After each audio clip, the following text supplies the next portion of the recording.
Este é o podcast Fora da Política Não Há Salvação. A versão em áudio do canal do YouTube Fora da Política Não Há Salvação, produzido por mim, o cientista político Cláudio Couto. Olá! Esse Fora da Política Não Há Salvação é o terceiro que trata das eleições municipais de 2020, o terceiro programa que nós vamos fazer. E esse gravado às vésperas das eleições. Hoje é uma sexta-feira 13, nós gravamos aqui pela manhã, e as eleições vão acontecer daqui a 2 dias, no dia 15 de novembro, como, aliás, ocorria até os anos 80, antes da mudança da Constituição de 88, que fez com que as eleições passassem a ocorrer em outubro. Mas, esse ano, com a pandemia, nós tivemos que postergar a data de início desse processo eleitoral. E para tratar desse tema, eu trouxe 2 experts aí no assunto de eleições, de partidos, de todas essas questões relacionadas àquilo que nós vamos estar lidando agora. Um deles é o professor Oswaldo Amaral, que ele é professor da Unicamp, Universidade Estadual de Campinas, pesquisador do CESOP, né, estudioso do tema de partidos, do tema de eleições, inclusive participa aí de uma série de pesquisas conjuntas que se fazem ao longo do país todo sobre a questão eleitoral, o estudo eleitoral brasileiro, enfim, uma série de temas relacionados a isso. E a nossa outra convidada é a professora Monalisa Torres. Ela é da UES, a Universidade Estadual do Ceará, mas também é pesquisadora no LEPEM, o Laboratório de Estudos de Eleições, Partidos e Mídia, que é ligado à Universidade Federal do Ceará. Ela é professora na estadual, mas atua também nesse Laboratório de Estudos de Eleições e Partidos e Mídia na Universidade Federal. E eu vou dar boas-vindas aos dois e pedir para a gente começar essa conversa que eles comecem abordando um tema que eu acho que é um tema, de alguma maneira, recorrente, sempre que nós falamos sobre eleições municipais, eleições estaduais, que é... Mas eu acho que nas municipais ainda mais, né? Será que essas eleições municipais vão ser muito marcadas pela disputa política nacional? Nós temos aí um cenário político nacional de uma polarização bastante radicalizada. Nós já tivemos eleições em 2016 com uma marca importante do processo político nacional. Foi o ano do impeachment da presidente Dilma Rousseff. Foi um ano que, até relacionado a isso, o PT teve uma grande derrota nas eleições municipais. Ele perdeu ali 60% dos seus prefeitos e vereadores, aproximadamente. É um dado significativo para aquele que era, talvez, o principal partido nacional naquele momento, se não em nível municipal, certamente em nível nacional, e tinha uma presença forte, sobretudo em grandes municípios, foi empurrado para os pequenos, e acho difícil não relacionar isso, nessa eleição de 4 anos atrás, com o processo político nacional. E a pergunta é, será que esse ano, de novo, nós vamos ter o processo político nacional afetando as eleições municipais? Passo a bola para vocês, começo aí com você, Monalisa, bem-vinda. Obrigada, Cláudio, pelo convite, é um prazer estar aqui no canal que eu sempre sigo, sempre assisto, curto muito seus conteúdos, e participar de um programa para mim é uma honra, né? Bom, em relação às eleições municipais, muitos têm discutido essa questão da polarização, em que medida as eleições municipais elas têm, de algum modo, incorporado, né, toda essa polarização que foi muito, muito clara em 2018. De fato, a pandemia acabou alterando um pouco esse cenário, né? É interessante a gente observar isso, porque no que diz respeito às disputas em muitos municípios, se discute muito mais e se fortalece muito mais as candidaturas que, de alguma forma, se saíram bem, né? Os políticos que se saíram bem ou que participaram, de alguma forma, no enfrentamento à pandemia, né? E aí isso tem se centralizado nas disputas. Mas não custa lembrar que a disputa nacional, ela atravessa, né, com o pano de fundo aí, né, nessas disputas municipais. E aí o caso de Fortaleza é muito emblemático nesse sentido, porque o que a gente tem aqui, as 3 candidaturas mais competitivas têm como seus apoiadores, né, sendo apresentados ou escondidos, eu vou tratar um pouco disso aqui, tem 3 grandes nomes aí disputando e apoiando candidaturas em Fortaleza. O capitão Wagner, que é um candidato do PROS, ele já recentemente foi indicado por Bolsonaro como seu candidato em Fortaleza. Em 2 lives o Bolsonaro fez essa menção. Na última live do Bolsonaro, inclusive, ele levantou um cartaz mostrando a foto e o número do candidato dele de Fortaleza, pedindo voto mesmo para o candidato capitão Wagner. Temos a Luiziane Lins, candidata do PT, que ao longo de suas campanhas ela também tem mobilizado toda essa imagem do Lula, né, do PT como um partido que geriu bem a nação, que tem programas a apresentar, e tentando mobilizar também a figura do Camilo Santana, que é o governador do estado, também pelo PT, que tem tido um protagonismo muito grande nesse enfrentamento à pandemia e que tem uma ótima avaliação aqui dentro do Estado. E, por último, mas não menos importante, a candidatura governista do Dr. Sarto, que é do PDT, um candidato do PDT, que é o candidato governista, que daria continuidade à gestão do Roberto Cláudio, que também está sendo bem avaliada, e que faz parte do grupo do Ciro Gomes, um presidenciável e já também mirando 22. Então, a gente tem esse cenário com essas 3 candidaturas. Todas as sondagens que foram feitas, realizadas na capital até agora, apontam esses nomes como os mais competitivos, os que, de fato, têm possibilidade de ir ao segundo turno. A última sondagem indicou uma vantagem aí, ainda que o Wagner esteja liderando, a liderança é muito pequena comparada ao segundo colocado, que é o Sarto, candidato governista, com a margem de 2 pontos, então dentro da margem de erro, né? Então, assim, o que a gente tem visto é essas candidaturas disputando esse cenário e, de alguma forma, a indicação e esse apoio, visível ou não, desses grandes nomes que miram já 22. E aí eu coloco mais um ponto interessante, né? Como eu falei, a Luiziane ela tem mobilizado o tempo inteiro essa figura do Lula, né? A própria figura do PT e tudo mais, mas o Sarto e o Wagner, de alguma forma, têm escondido os seus apoiadores. Isso é interessante, eu ia te perguntar exatamente sobre isso. Pensando no eleitorado de Fortaleza. Mas Fortaleza é uma das principais capitais do Nordeste, é a 5ª maior capital, no que diz respeito a potencial. Colégio eleitoral está entre os 10 maiores colégios eleitorais do Brasil.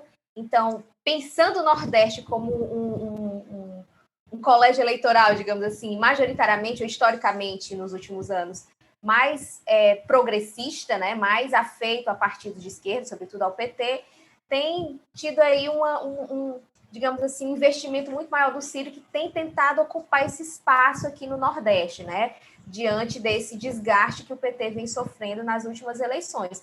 E o Bolsonaro, por outro lado, tem olhado também para Fortaleza como uma capital que pode servir de porta de entrada para a sua investida no Nordeste, né?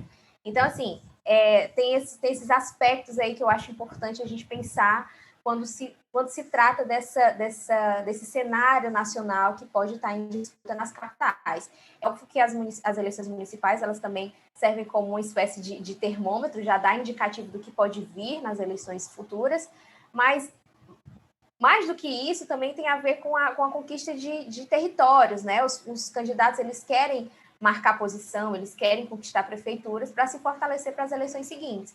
E Fortaleza, claro, a capital do estado, tem simbolicamente, é muito importante para esses grupos que estão disputando aqui a prefeitura. E só te fazer uma pergunta, né? O Sarto, ele não quis se mostrar como... O Sarto não, desculpa. O capitão Wagner não quis se mostrar em alguns momentos como o candidato do Bolsonaro. Ainda assim, o Bolsonaro insiste em dar apoio. O que explica essa situação de querer esconder o apoiador e o apoiador fazer questão de apoiar nesse momento?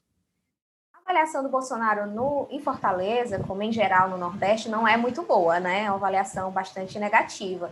Então, assim, tem isso, e se a gente olhar também as outras capitais em que o Bolsonaro apoiou um candidato e que esse candidato incorpora a sua imagem, não é um cenário muito bom para aqueles que são apoiados por Bolsonaro, né? Então, o Wagner, ele tem tentado esconder, e quando ele fala de Bolsonaro, ele fala de uma forma muito indireta. É claro que o Bolsonaro, ele quer, no caso de uma vitória de Wagner, ele quer, né, os lucros dessa vitória, ele vai incorporar de alguma forma, né, o sucesso da vitória o sucesso do capitão Wagner. Mas o Wagner em si, ele tem tentado evitar a exposição, ou pelo menos a personalização desse apoio.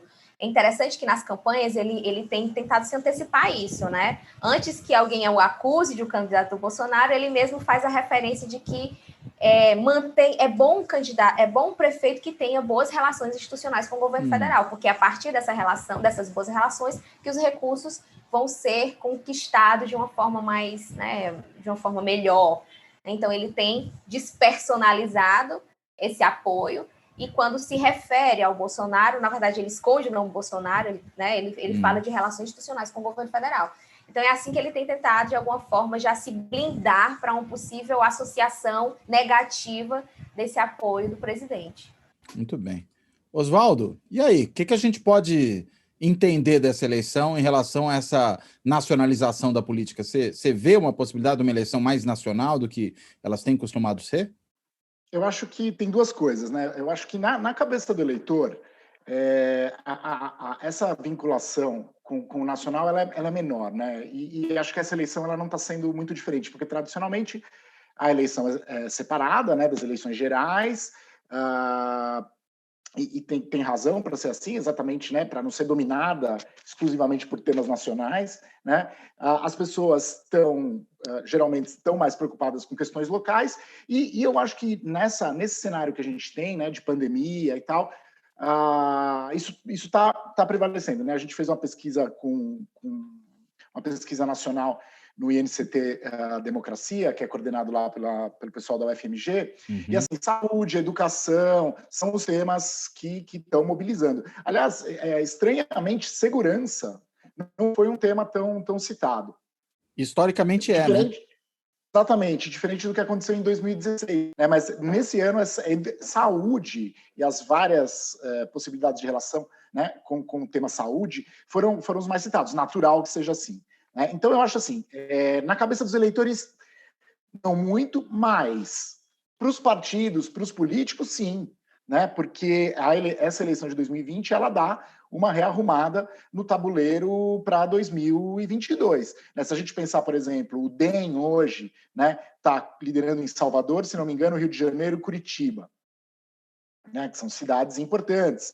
Vai ter um peso aí. PSD vai reeleger o Calil em Belo Horizonte. Né?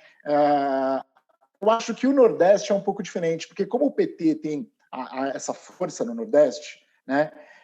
Eu acho que e o Bolsonaro tem tentado, né, desde o começo do ano, tentado entrar na região Nordeste. Eu acho que as eleições lá estão mais nacionalizadas. Não sei se a Mona Lisa concorda, mas eu acho que é exatamente essa questão do espaço. Né? Agora, a condução da pandemia pelo governo, da forma como foi conduzida pelo governo federal, está trazendo problemas para o apoio do Bolsonaro às grandes cidades, porque as grandes cidades são as que mais estão sofrendo com a pandemia e com a crise econômica. Né? Então, o apoio declarado do Bolsonaro, por isso que o capitão Wagner, né, ele prefere esconder, o apoio declarado do Bolsonaro não está sendo visto como algo muito positivo. Nessa mesma pesquisa que a gente fez, a gente perguntava lá, como você avalia a atuação dos prefeitos, governadores e do presidente da República na pandemia? O Bolsonaro tinha 50% de reprovação, governadores um pouco menos e prefeitos menos ainda. Né? Então, esse apoio do Bolsonaro, faz sentido ele acabar sendo um pouco escondido. Bom, aqui em São Paulo, né, é interessante notar que os votos do Celso Russomano estão migrando para o Bruno Covas. Né? Num processo muito parecido, inclusive, com o que aconteceu em 2016. Né? Mesmo naqueles lugares em que o Russomano era mais forte. Quando foi para o Dória, né? Exatamente, quando foi para o Dória, mesmo naqueles lugares em que o Russomano estava bem forte, que era no segmento dos evangélicos, né? Bastou o Covas circular ali, transitar nas igrejas, nos templos, conversar com as lideranças, que o Russomano está despencando. Né? E a reprovação do Bolsonaro em São Paulo está batendo 50%. Não sei como é que está no Nordeste, talvez um pouco mais, mas em São Paulo, no último Datafolha, chegou a 50%. Na capital, né? Na capital, na cidade de São Paulo. Uhum. Então, eu acho que o eleitor ele está, obviamente, mais preocupado com temas locais, e nas grandes cidades ele não vê com bons olhos, ou vê com cada vez menos boa vontade o presidente da República. Então, o apoio do presidente da República não está se revertendo em algo muito, muito satisfatório para aqueles que estão se vinculando diretamente à imagem dele. É um pouco essa a situação que eu vejo. Mas eu acho que o xadrez está sendo movimentado. Eu acho que os partidos de direita, que não são o PSL, né, eles vão se fortalecer e vai dar uma mudada no jogo aí de como o presidente vai lidar com esses partidos pensando na composição para 2022. Agora, você acha que os partidos de direita vão se fortalecer não pelo bolsonarismo, mas por conta, digamos, de uma onda conservadora que se torna mais moderada agora, por conta de uma implantação melhor no território, que melhora para eles a situação de campanha agora. Por que você está enxergando esse fortalecimento da direita? Porque o Bolsonaro é um presidente sem partido, né? E isso, evidentemente, dificulta, por um lado, dificulta que ele tenha um partido para chamar de seu, que seja o seu real representante na eleição, mas como ele não anda muito bem das pernas, pelo menos em algumas cidades, pode ser até bom, né? Nessa hora. Ninguém quer ser identificado claramente como candidato do Bolsonaro. Por que você vê esse crescimento da direita nesse momento? Bom, aliás, essa menção que você fez, ela é realmente um fato interessantíssimo. Eu acho que é um caso único na história de um presidente que, no caso brasileiro, é um presidente com bastante poder, dada a natureza institucional do país, e ele não consegue formar um partido. Quer dizer, bom, eu acho que tem um pouco de não querer, né? Porque o partido estabelece uma série de limitações, a ação dele e tal. Mas daí a briga dele com o PSL, né?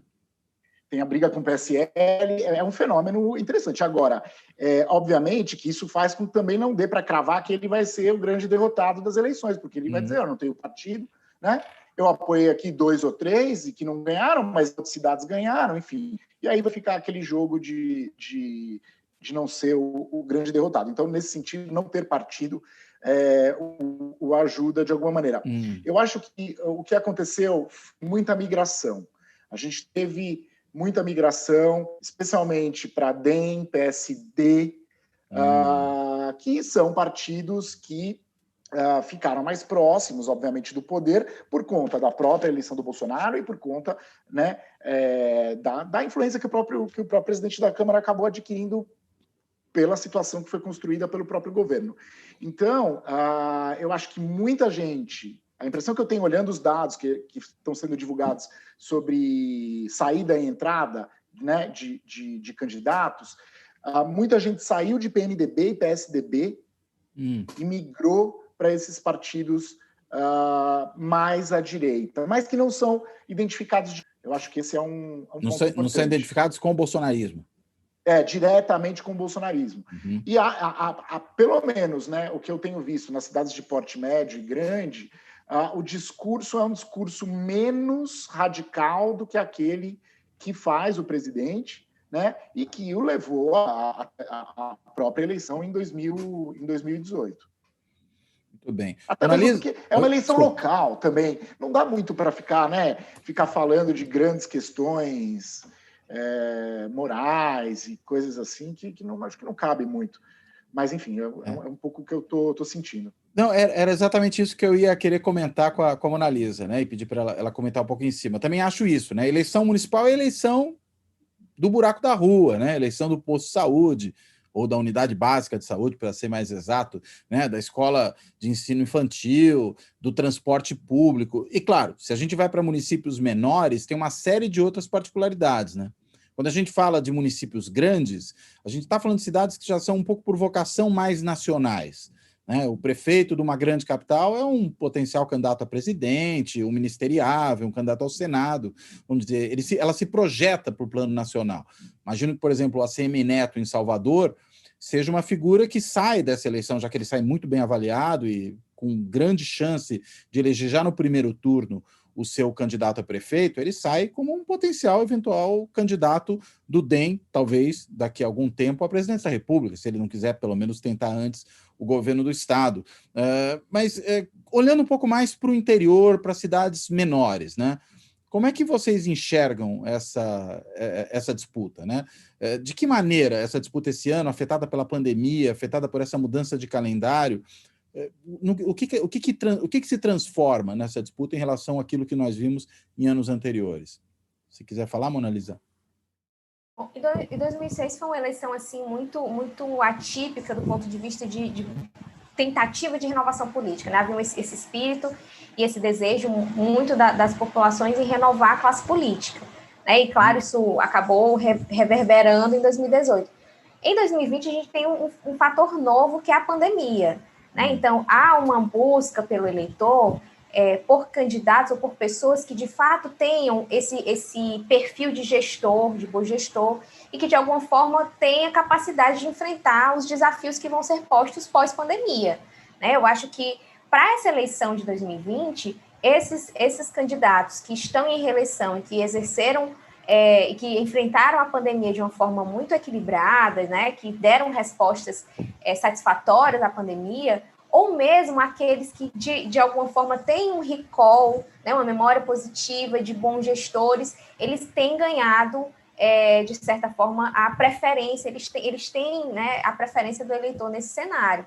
Então, eu acho que, para as eleições de 2020, né, vamos ter aí uma disputa muito mais no sentido de os políticos já estabelecidos do que propriamente uma eleição de renovação. Né? Então, vai meio que na contramão daquilo que foi 2016. E aí, em relação a esses partidos de direita e esquerda, em municípios pequenos, eu gosto muito de observar municípios pequenos, essa questão partidária ela não aparece de uma forma assim muito nítida, né? Não é muito discutido. Mas o que a gente tem visto, e foi realizada uma pesquisa agora do Ibope, se eu não me engano, Datafolha. Foi realizada uma pesquisa da Datafolha agora em Fortaleza, que eles tentaram medir o perfil do eleitor. E Fortaleza, havia toda uma ideia de que Fortaleza é uma cidade mais progressista, uma cidade mais conectada, uma cidade que é mais afeita a partidos do campo ideológico da esquerda. E foi muito surpreendente a pesquisa, pelo menos para mim, porque apontou que 38% dos entrevistados se auto-identificavam como eleitores de direita, contra 28% de esquerda. Usando esses termos especificamente. Esses termos. Os eleitores se auto-identificavam nesse campo ideológico. E extrema-direita, acho que 19%, extrema-esquerda 11%, 21% de centro.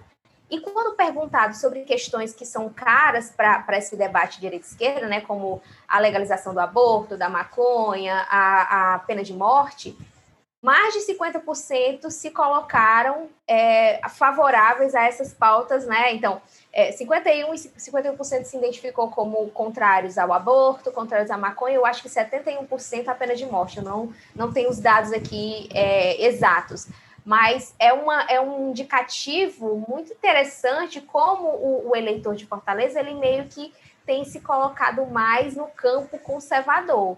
E aí, outro dado interessante também é como as candidaturas, pelo menos a de Sarto e a de Wagner, que são as mais competitivas e que, de fato, têm a possibilidade de ir para o segundo turno, eles têm tentado incorporar ou se comunicar de uma forma muito mais próxima com os segmentos evangélicos. Né? Então, nas campanhas apareceram figuras evangélicas importantes, autoridades desse segmento, declarando apoio às suas candidaturas, a própria escolha do Sarto como alguém que é reconhecido dentro do segmento evangélico, que ele, de fato, é um evangélico.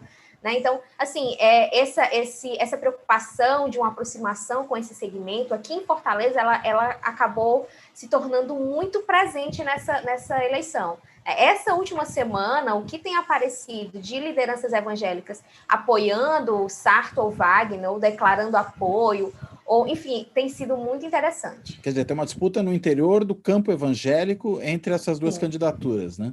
Sim. Inclusive, tem duas figuras aqui do campo evangélico, se eu não me engano, da Assembleia de Deus, que é o doutor Jaziel, deputado federal, e a doutora Silvana, deputada estadual. Eles são casados, são representantes de uma igreja importante aqui na capital, e eles têm feito um movimento nas cidades do interior para apoiar candidaturas que são identificadas e que são aprovadas pela igreja, né? Então, tem até um sloganzinho, se eu não me falha a memória, gente, me perdoe que eu não sou muito boa para decorar esses termos, esses números, mas é algo do tipo, o seu voto reflete a sua fé, a caravana pela fé. Então, eles viajam os municípios do interior apoiando candidaturas que, segundo eles, seriam aquelas que são aprovadas pela igreja, que defendem os valores morais da família, da igreja e tal. Então, assim, é muito interessante observar como essas lideranças estão se mobilizando aqui no Ceará, tanto na capital, para as eleições majoritárias, mas também para as eleições proporcionais, porque no legislativo, né, essas pautas elas são mais fáceis de serem, de alguma forma, defendidas. Agora, que interessante esse caso, quer dizer, eles são dois pastores. Eles não são de partidos políticos, mas eles percorrem o interior fazendo... Eles são de partidos? Não, eles são inclusive, são parlamentares com mandatos. Ah, tá. Eu acho que é do PL, PR, acho que do PL. Tá. Mas eles fazem campanha para candidatos de outros partidos, desde que sejam, digamos, evangélicos. Isso. E que estejam, né, de alguma forma vinculados à igreja. Tá. Então, isso em municípios pequenos e de pequeno e médio porte, e são bolsonaristas. Então, as duas figuras bolsonaristas aqui mais expressivas, né, que apoiam e que se identificam com as pautas de Bolsonaro. Né? Então, há esse interesse, essa preocupação em conquistar prefeituras de pequeno e médio porte. E isso é interessante para se pensar as eleições municipais, as eleições de 2022, né? Porque, de alguma forma, seria uma tentativa também de fortalecer esse movimento Bolsonaro para entrar no Nordeste, né? A partir de prefeituras de pequeno e médio porte, com o movimento dessas lideranças político-evangélicas aqui no Estado. Interessante. Oswaldo, você detecta esse mesmo tipo de movimento, assim, de evangélicos fazendo caravanas pelo interior, no sentido de conseguir votos, eu não tinha essas informações que a Mona Lisa está colocando, mas eu lembro que, impressionante, vou dizer isso, né? Eu nunca imaginei que eu fosse sentir saudade de Caxambu, mas eu tô com saudade de Caxambu. Eu lembro uma vez no Unbox, lá no grupo de trabalho da piscina, que a gente estava conversando e a gente, assim, meio de brincadeira, dizendo, olha, as igrejas evangélicas vão ser os partidos de massa do século XXI, porque a mobilização das lideranças é impressionante, né? Aliás, o ótimo livro da Amy Erica Smith, né, que é Mobilizando o Povo de Deus, já mostra que isso já vem de alguns anos, né, acontecendo. Olhando os dados da eleição de 18, uma das portas de entrada para o Bolsonaro para ganhar a eleição foi conseguir entrar em 2 a 5 salários mínimos por meio dos evangélicos. Né? Quer dizer, é o jeito de entrar nos pobres, né? Via valores exatamente. religiosos. Até 2 salários mínimos, ele ainda teve muita dificuldade para entrar, né? Por conta, enfim, de todo aquele apoio que o PT tinha e tal. Mas a entrada em 2 a 5 salários mínimos foi fundamental para ele ganhar a eleição. Né? E ela foi muito feita a partir dos evangélicos, né, desse segmento eleitoral. E nessa eleição, o que a gente identificou é que aumentou o nome, as pessoas que usam título religioso, especialmente evangélicos, em nome de urna. Uhum. Aumentaram 2 coisas, né, tanto os evangélicos quanto os militares. Né? Mas o que é interessante, os militares aumentaram muito mais, proporcionalmente, obviamente, nas disputas majoritárias para prefeito. E os evangélicos aumentaram muito mais nas disputas proporcionais, porque ele sabe que se ele colocar agora em 2020, agora em 2020, ele sabe que se ele colocar pastor alguma coisa, a rejeição dele também vai ser muito grande. Então ele não vai ganhar uma eleição majoritária, né? Mas para conseguir, né, ter uma comunicação rápida, um atalho cognitivo assim imediato com um determinado grupo de eleitor, bota ali pastora, bispo, bispa, né? Embora missionário também padres, missionário. Então, eu acho que esse é um movimento forte e se o Bolsonaro continuar defendendo essas conservadoras, eu imagino que eles vão estar fechados com o Bolsonaro em 2022. Agora, essa coisa do nome de urna ligado à segurança pública, né? Delegado, sargento, coronel, enfim, todas essas coisas que a gente pode imaginar ligadas à segurança pública, isso cresceu também. Eu até já tinha visto essa informação em relação a essa eleição, não tinha visto que tinha crescido para os proporcionais, é um dado super interessante esse que você traz, o nome de urna de evangélicos. Agora, claro, né, isso tem a ver com o bolsonarismo, mas, pelo jeito, os 2 fenômenos têm a ver com o bolsonarismo, né? Tanto os da segurança pública como os evangélicos, ou seja, ele, vamos dizer, fecha por 2 frentes, né? Uhum. Eu acho que, na verdade, isso já... A minha impressão é que isso está presente na sociedade já há algum tempo, e o que, na verdade, você não tinha era oferta. Você não tinha uma oferta de candidato que juntasse as coisas. Que atendesse essa demanda represada. Porque o próprio sistema... A impressão que eu tenho é que o próprio sistema partidário arrumava mecanismos de deixar figuras como o Bolsonaro com muito pouca chance de ganhar, né? Isso muda com a Lava Jato, muda com a forma de comunicação política, muda muito nos últimos anos. né? Agora, eu concordo, eu acho que o fenômeno que deve acontecer aqui, que é o aumento, né, de parlamentares mais conservadores ou ligados à pauta de segurança nas câmaras municipais, é um fenômeno que também está presente em 18. Ele não é causa, ele não é consequência exclusiva de 18. É uma coisa que está avançando. Muito bem. E você nota alguma diferença em relação ao interior com respeito a isso? Porque a Mona Lisa chamava atenção para, por exemplo, essa caravana de evangélicos que vai ao interior ganhar voto evangélico. Nós, ao mesmo tempo, temos municípios, por exemplo, Rio de Janeiro, segundo maior município do país, governado por um pastor evangélico, um bispo da Igreja Universal, que tem uma candidata evangélica pela esquerda, que é a Benedita da Silva, que, enfim, não está tão bem nas pesquisas, mas também está ali entre os 4 principais candidatos da eleição.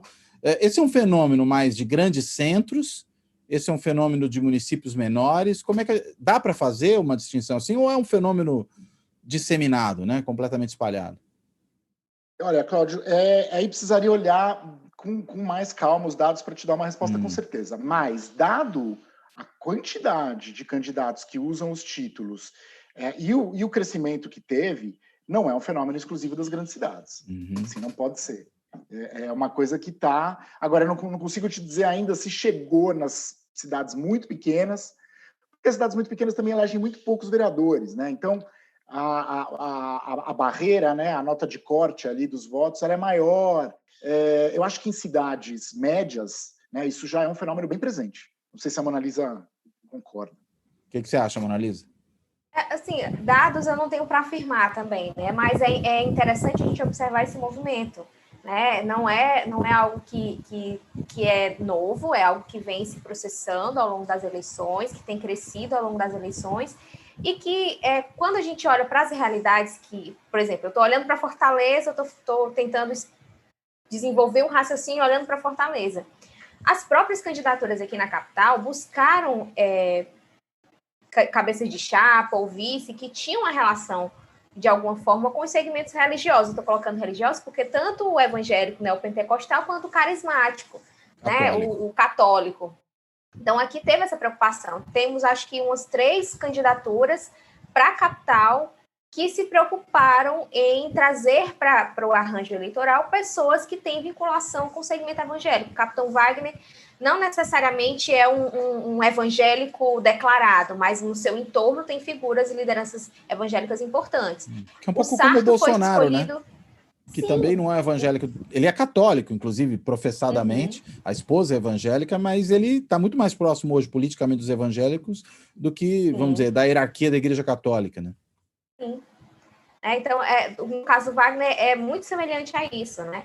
O Sarto foi escolhido, um dos elementos que foi decisivo na escolha do Sarto, né, foi esse perfil, além de outras questões, claro, mas essa inserção dele. Ele é um evangélico que já trabalhou em ONGs que são geridas por segmentos evangélicos, então um evangélico reconhecido, né? Então, um dos elementos que foi importante para a escolha do Sarto. O outro candidato aqui que já disputou várias vezes a eleição, que é o deputado pelo Cidadania, que é o Heitor Ferrer. Ele já foi candidato várias vezes, e o candidato a vice dele é uma pessoa ligada ao movimento carismático cristão aqui de Fortaleza. Então, teve essa preocupação de trazer pessoas nesse sentido. Os debates na TV também, de alguma forma, pontuaram em alguns momentos pautas que são caras para o movimento, né, para o segmento religioso. Teve as 2 candidaturas, como eu falei, tanto o Sarto quanto o Wagner, fizeram reuniões específicas com esses segmentos, trouxeram falas dessas pessoas para as campanhas. Então, é muito forte a preocupação dos candidatos com essa aproximação com o segmento que, ao fim, ao cabo, pode ser o fiel da balança numa eleição, como a da capital, que vai ter segundo turno, que vai ter migração de votos, enfim. Interessante. Agora, um outro fenômeno também, acho que importante dessas eleições agora, é o crescimento de candidaturas femininas, né?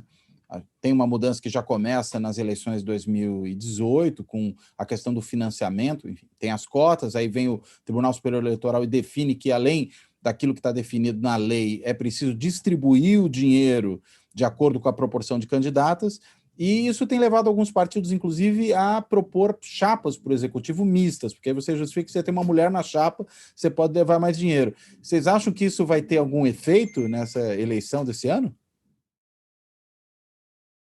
Eu acho que a gente precisa analisar pós-eleição, né, para ver se de fato essas candidaturas femininas foram competitivas e conseguiram chegar a ocupar espaços.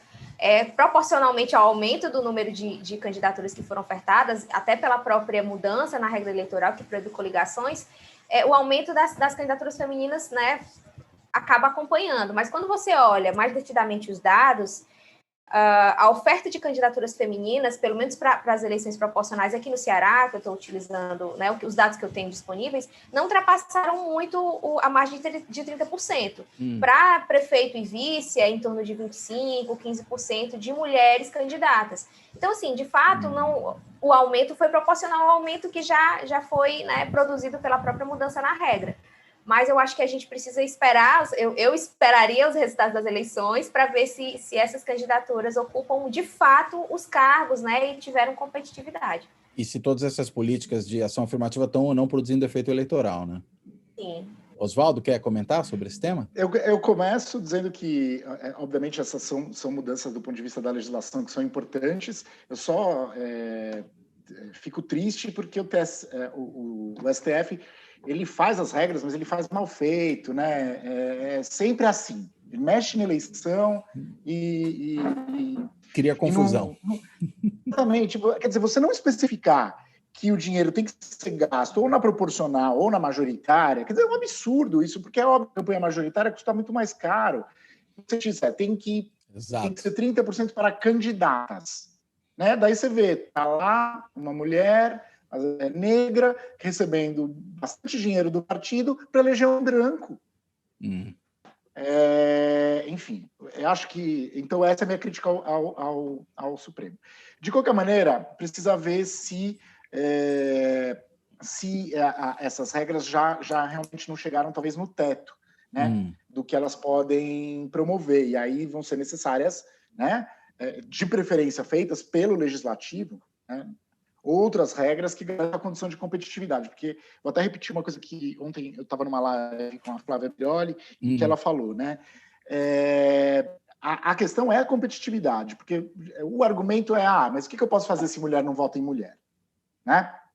Aí a gente perguntou isso na pesquisa. E não tem diferença nenhuma entre homens, mulheres, mas diz que tanto faz, e mulher...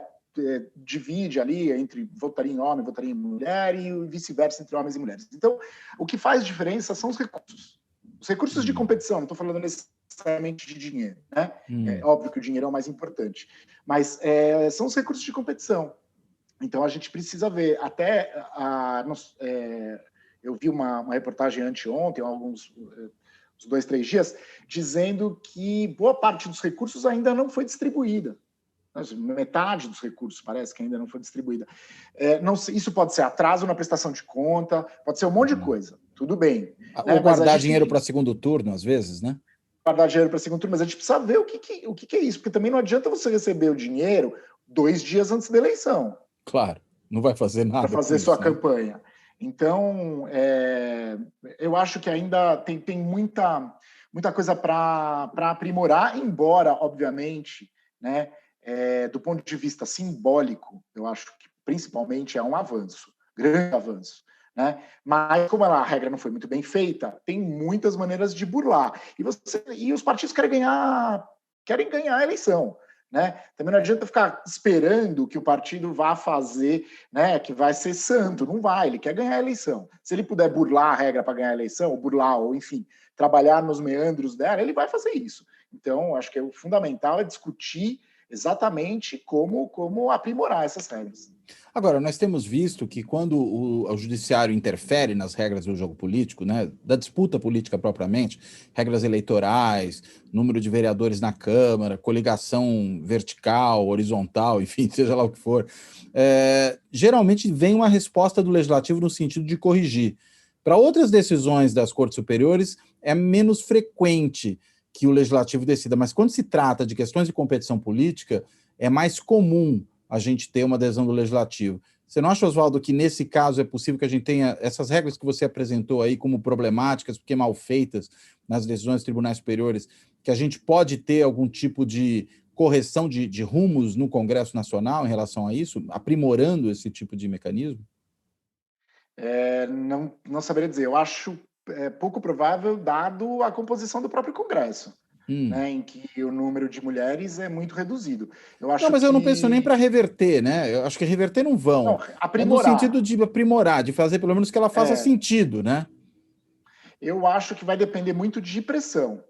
De pressão da sociedade, de movimentos organizados, de demandarem o aprimoramento dessas regras, especialmente se a gente verificar que o crescimento não foi tão grande.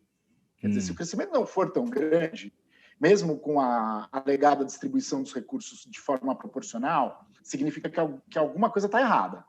Né? E não vai dar para dizer que é porque mulher não vota em mulher. Certo? E aí eu acho que vai ser necessário uma correção de rumo, sim. Eu só não sei até que ponto os candidatos, homens, a deputado federal, vão querer mudar as regras para 2022. Né? Fico um pouco na dúvida se eles não vão querer... deixa assim que a gente consegue burlar e consegue ainda manter nossos privilégios. Eu fico um pouco na dúvida, não estou tão certo, não. Eu acho que era mais quando mexia com o status quo, ali é que havia essa reformulação. E nesse caso, na realidade, está reforçando o status quo, pelo menos não afetando o status quo. Exatamente. É isso que a gente vai ter que ver com o resultado. Mas se não estiver afetando, talvez deixa do jeito que está. Entendi. Você concorda, Mona Lisa? Eu acho que pelo histórico do nosso legislativo, pelo perfil do nosso legislativo, né, essa tendência mesmo de conservar o poder, os partidos têm esse interesse de manter o seu poder. Então, eu acho que, a depender do resultado, veremos como é que serão as ações pós-eleição, já pensando também se essas regras vão ser válidas ou não para 2022. Muito bem. Gente, eu acho que essa conversa foi muito interessante, né? Estamos aqui chegando no nosso tempo, e aí eu pediria para vocês fazerem as suas considerações finais, para a gente dar uma amarrada aqui. Algum ponto que vocês acham que eventualmente a gente acabou não tratando? Começo pelo Oswaldo. Acho que tratamos, né? Acho que cobrimos bem. Eu acho que, do ponto de vista da disputa pensando para 2022, né? Eu acho que o comportamento do eleitorado, aquilo que, né, mobilizou muito o eleitorado, ainda está bem presente. Né? O antipetismo ainda continua forte nas grandes cidades. Né? A preferência do segmento dos evangélicos também continua aí mobilizando e organizando setores da política. Então, eu acho que é um cenário que vai depender um pouco de quais forças que vão no campo da direita, se vai ter alguma força que vai conseguir ameaçar o bolsonarismo. E isso pode vir a partir de 2020. É isso que a gente tem que aguardar com o final com a apuração das eleições aí já na segunda-feira, bem diferente dos Estados Unidos, que ainda estão apurando, né, em alguns estados. Talvez acabe esse ano ainda. E queria agradecer o convite, Cláudia. É um prazer estar aqui, participar, né, do seu canal. Você que é o Felipe Neto da Ciência Política. Poxa, quem me dera. Então, um dia eu chego lá. Eu fico muito feliz pelo convite. Obrigado. E prazer também estar com a Mona Lisa e conhecer. Obrigado, Oswaldo. Mona Lisa, por favor. Eu agradeço mais uma vez, Cláudio, o convite. É um prazer estar aqui num canal que eu sigo, que assisto, acho um conteúdo super bacana. Recomendo para os meus alunos sempre que possível. Eu acho que a grande missão que, de alguma forma, essas campanhas estão colocando é que, já parafraseando esse seu programa, fora da política não há salvação. Né? Eu acho que as questões relacionadas de fato à política e o entendimento de que é importante discutir projetos, né? Porque assim, a pandemia mostrou de alguma forma que é importante pensar um projeto de governo, pensar um projeto de sociedade, e essas questões mais relacionadas à política, o entendimento de que é na política que se responde ou que se encontra, né, respostas para enfrentar esses problemas, que é o caminho mais viável. Né? Então, eu acho que as eleições e o voto vai dar uma resposta aí, nesse sentido de encontrar, de fato, na política a solução para os problemas. Muito bom. Legal. Gente, quero agradecer a vocês dois pela participação no programa. Acho que foi muito boa essa discussão. Um esquenta para as eleições, né, do próximo domingo, dia 15 de novembro. E aí aproveito, além de agradecer a vocês, agradecer a quem nos ouvir no podcast, quem nos assistir no canal do YouTube, e até a próxima.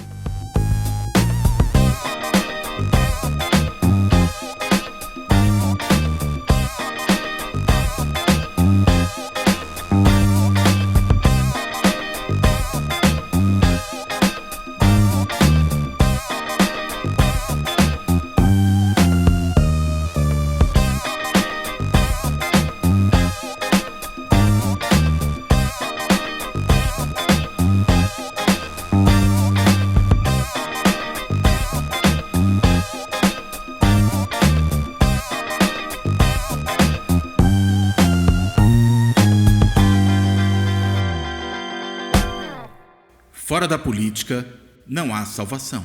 Um podcast para discutir política. Também disponível no canal do YouTube.